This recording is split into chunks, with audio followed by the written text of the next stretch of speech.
Esther की पुस्तक के बारे में एक दिलचस्प बात यह है कि भगवान कभी सीधे तौर पर प्रकट नहीं होते। उनका नाम इस पुस्तक में एक बार भी नहीं आता। लेकिन भले ही भगवान का नाम नहीं लिया गया है, उनकी संप्रभुता स्पष्ट है। वह यहां शामिल हैं, भले ही वह अदृश्य हैं। अब मुझे आपको बताने दें, जब हम इस पुस्तक के अंत में पहुंचते हैं तो यहां का सच्चा नायक मोर्दकई या यहां तक कि एस्तेर भी नहीं होगा। नायक एक विश्वास योग्य भगवान होगा जो पर्दे के पीछे से काम कर रहा है, लोगों को निर्देशित कर रहा है, घटनाओं को निर्देशित कर रहा है, जो उसके चुने हुए लोगों को सुरक्षित रखेगा।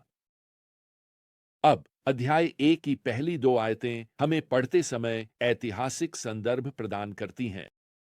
अहश्वेरोश के दिनों में, जो भारत से इथियोपिया तक 127 प्रांतों पर शासन करता था, जब वह सूसा में अपने शाही सिंहासन पर बैठा था।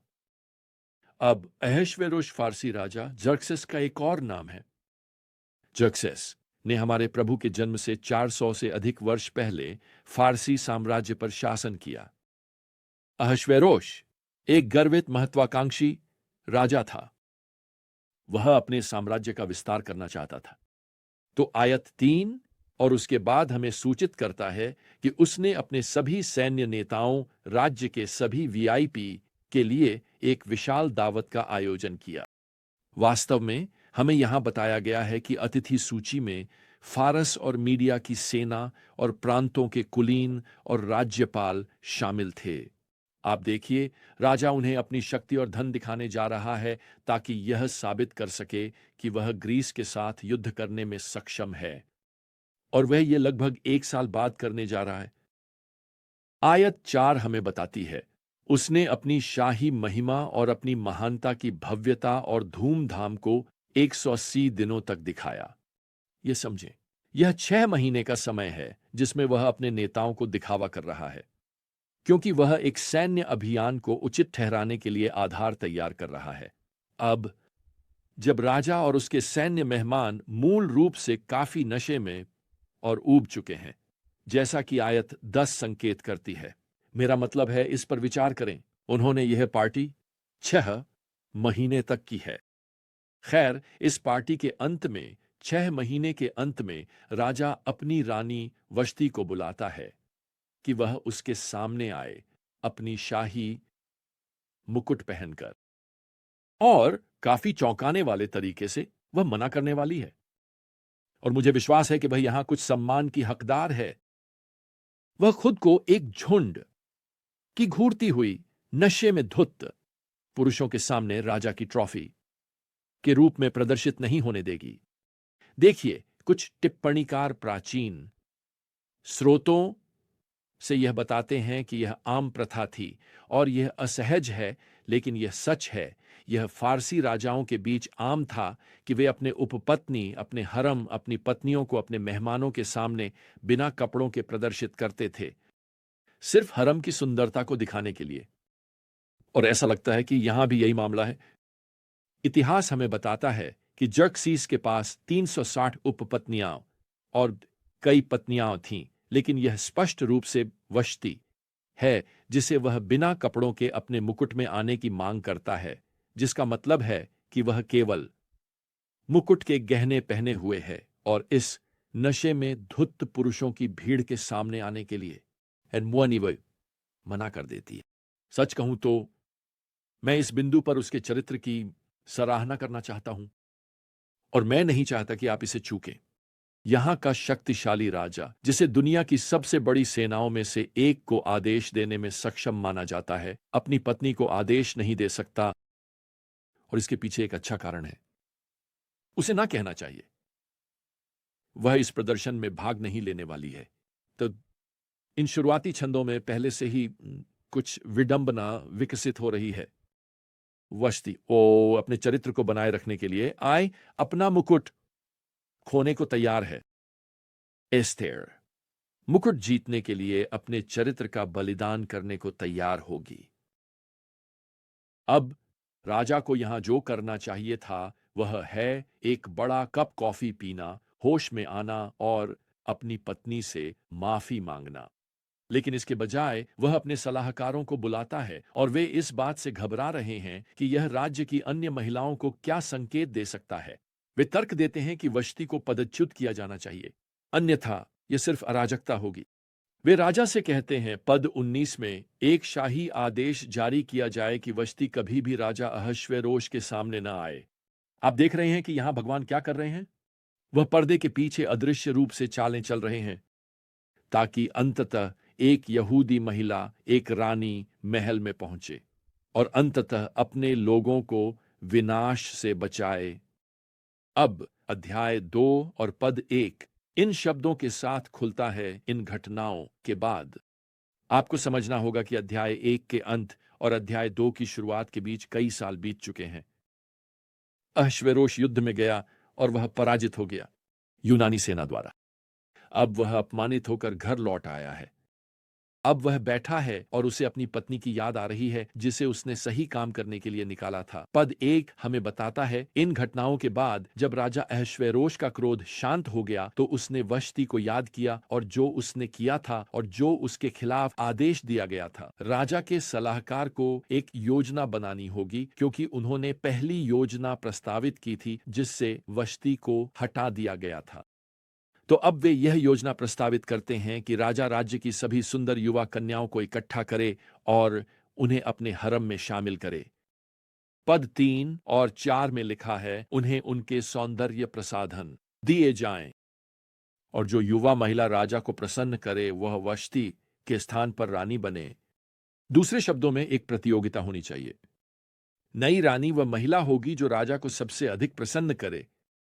अब इस बिंदु पर हम मोर्दकै और एस्थेर से परिचित होते हैं। पद 5 हमें बताता है कि मोर्दकै किश के परिवार से हैं, जो एक बिन्यामिनी है।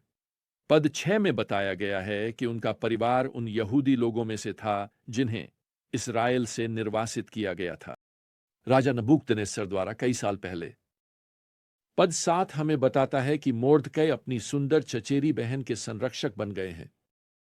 उनका नाम हिब्रू में हदस्सा है, लेकिन इस पुस्तक में उन्हें उनके फारसी नाम एस्थेर से जाना जाता है। खैर, मोर्दकै इस अवसर को देखते हैं। वह फारसी साम्राज्य में उनके जीवन को आगे बढ़ाने जा रहे हैं। वह एस्थेर को एक अनैतिक प्रतियोगिता में प्रवेश कराने जा रहे हैं। अब कई लोग इसे इस तरह से साफ करने की कोशिश करते हैं कि एस्थेर को उसकी इच्छा के विरुद्ध राजा के हरम में ले जाया गया। खैर, इससे निश्चित रूप से स्थिति साफ हो जाएगी। लेकिन हिब्रू क्रिया लेना, यहां पद 7 में, जब उसके पिता और उसकी मां की मृत्यु हो गई, मोर्दकै ने उसे अपनी बेटी के रूप में लिया। खैर, यही क्रिया पद 8 में भी उपयोग की गई है, जो हमें बताती है एस्थेर इन भैया राजा के महल में ले जाया गया। न तो कोई पद बल का संकेत देता है। यह सब उसकी इच्छा के विरुद्ध नहीं था।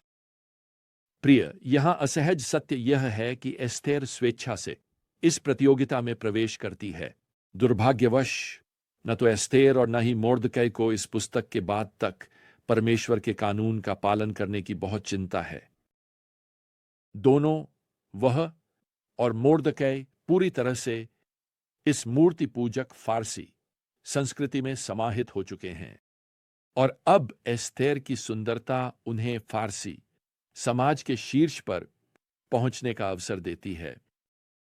सुनिए, एस्थेर की पुस्तक में कहानी यह नहीं है कि परमेश्वर वफादार लोगों का उपयोग करता है, बल्कि यह है कि परमेश्वर अपने उद्देश्यों को पूरा करने के लिए अविश्वासी लोगों का उपयोग करेगा। और मैं बहुत खुश हूं कि वह ऐसा करता है, क्योंकि वह आप और मुझे उपयोग करता है। अब जब एस्थेर महल में पहुंचती है तो वह उन महिलाओं के प्रभारी अधिकारी को प्रभावित करती है। लेकिन पद 10 हमें सूचित करता है कि एस्थेर ने अपने लोगों या रिश्तेदारों के बारे में नहीं बताया था, क्योंकि मोर्दकै ने उसे इसे प्रकट न करने का आदेश दिया था। दूसरे शब्दों में उसने कहा, सुनो अब एस्थेर, अगर तुम इस प्रतियोगिता को जीतना चाहती हो तो सुनिश्चित करो कि कोई नहीं जानता कि तुम विदेशी हो। सुनिश्चित करो कि कोई नहीं जानता कि तुम एक इस्राएली हो। आओ, इस छोटे से रहस्य को अपने पास ही रखें। आप जानते हैं, मुझे आश्चर्य होता है कि आज कितने ईसाई जीते हैं, काम करते हैं और खेलते हैं, और उनके आसपास के लोगों को बिल्कुल भी पता नहीं होता कि वे ईसाई हैं। ये बस उनका छोटा सा रहस्य है। खैर, 12 महीनों के बाद इन महिलाओं को सौंदर्य उपचार और दरबार के शिष्टाचार की शिक्षा दी गई है। अब प्रत्येक महिला को ओखो मेकिम्बे से रात दी जाती है राजा के साथ बिताने के लिए। एस्तेर की बारी कब आती है? पद 17 हमें बताता है, राजा ने एस्तेर को सभी महिलाओं से अधिक प्यार किया और उसने उसकी दृष्टि में सभी कन्याओं से अधिक अनुग्रह और कृपा प्राप्त की, ताकि उसने उसके सिर पर शाही मुकुट रखा और उसे वष्टि के स्थान पर रानी बना दिया। खैर, एस्तेर ने प्रतियोगिता जीत ली, लेकिन किस कीमत पर? वैसे यह कोई सौंदर्य प्रतियोगिता नहीं है और मैंने लोगों को इसके बारे में इस तरह बात करते सुना है। यह एक रात का संबंध है। वह एक रात की अनैतिकता में लिप्त है, एक मूर्ति पूजक राजा के साथ उसकी भावनाओं को जीतने की कोशिश कर रही है, और इसे और बढ़ाने के लिए वह इस मूर्ति पूजक व्यक्ति से शादी करने के लिए सहमत होकर परमेश्वर के कानून का और भी उल्लंघन कर रही है। इन सब के बावजूद परमेश्वर कार्य कर रहा है। राजा का हृदय प्रभु के हाथ में है, नीति वचन 21 पद 1 हमें बताता है। तो वास्तव में राजा नहीं है जो एस्तेर को सिंहासन पर बैठाता है, बल्कि परमेश्वर है। परमेश्वर अपने चुने हुए लोगों ओ की रक्षा के लिए लोगों को स्थानांतरित कर रहा है। अब प्रियजनों, मुझे इसे फिर से कहने दें। जब आप इस पुस्तक के अंत तक पहुंचेंगे तो इस कथा का नायक मोर्दकई नहीं होगा, यह एस्तेर नहीं होगी, यह परमेश्वर होगा, और मैं केवल परमेश्वर। खैर, अगली बार तक प्रभु यीशु मसीह की कृपा और परमेश्वर का प्रेम और पवित्र आत्मा की संगति आप सभी के साथ हो। आमीन।